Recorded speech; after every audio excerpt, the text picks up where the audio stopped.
त्याला करायचं. ज्याने तुमच्या मंडळाला 21-51 रुपयाची पावती फाडली ना त्याला मतदान करायचं. जो तुमच्या लग्नामध्ये आला होता ना त्याला मतदान करायचं. जो तुमच्या वडिलांच्या अंत्ययात्रेला आला होता ना त्याला मतदान करायचं. बरोबर आहे ना? नाही काय म्हणताय तुम्ही? हिंदू याच्याच विषयी मतदान करतात ना. हिंदूंच्या समोर मतदान करताना दुसरे विषय कोणते? हलकट वृत्ती झाली हिंदूंची. अरे इतर धर्मातले लोक विकासाचा विषय डोळ्यासमोर ठेवत नाही, जातीचा सुद्धा विषय डोळ्यासमोर ठेवत नाही. या निवडणुकीमध्ये तुम्हाला दिसेल हे आपले जात काही नाही याने आपला विकास येईल का? अजिबात नाही. गटारीवर राहील झोपडी करून. पण मतदान मात्र धर्माच्या धर्मगुरूंनी सांगितलं तिथेच करेल. 18ला मतदान आहे, 17ला प्रत्येक ठिकाणाहून त्यांचे धर्मगुरू फतवे काढतील आणि तिथेच मतदान होईल. एकही मतदान इकडे तिकडे जात नाही.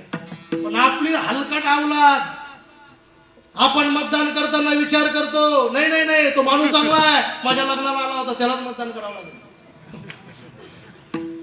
इथून सुरुवात आहे आपली. नाही नाही नाही नाही त्याने आमच्या मंडळाला 51,000 रुपये दिले त्यालाच मतदान करावं लागेल. काय विचार करतोय आपण? म्हणजे तो माणूस खूप चांगला आहे त्यालाच मतदान करावं लागेल. ऐका ऐका ऐका. आज जर हिंदूंचं संरक्षण करायचं असेल तर कोणी रस्ता करून दिला, कोणी विकास केला, कोणी योजना दिल्या हे सगळं सोडून द्या. कोण आमच्या धर्माच्या बाजूने उभा आहे? कोण आमच्या गायीच्या रक्षणासाठी प्रयत्न करतोय? कोण आमच्या मुलींना लव्ह जिहाद मधून वाचवण्यासाठी, लव्ह जिहाद वर कायदे करण्यासाठी प्रयत्न करतोय?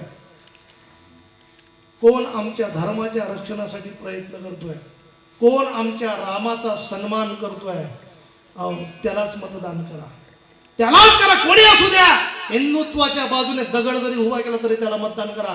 माणूस किती चांगला असू द्या, किती चांगला जातीचा असू द्या, तुमचा मित्र असू द्या, तुमच्या दारापुढे 1 नंबर क्वालिटीचा रस्ता केलेला असू द्या, पण तो ज्यांच्या बाजूने उभा आहे ना ते धर्माचा सत्यानाश करणार आहे. ते तुमच्या धर्माच्या विरोधकांना खटपाणी घालणार आहे. ते तुमच्या गायीच्या रक्षणासाठी कधीच बोलणारे नाहीयेत. त्यांनी तुमच्या रामाला काल्पनिक म्हटलंय, त्यांनी तुमचा राम नाकारलाय, त्यांनी तुमच्या राम मंदिराला विरोध केलाय. आणि अशांच्या बाजूने जर तुम्ही उभे राहाल तर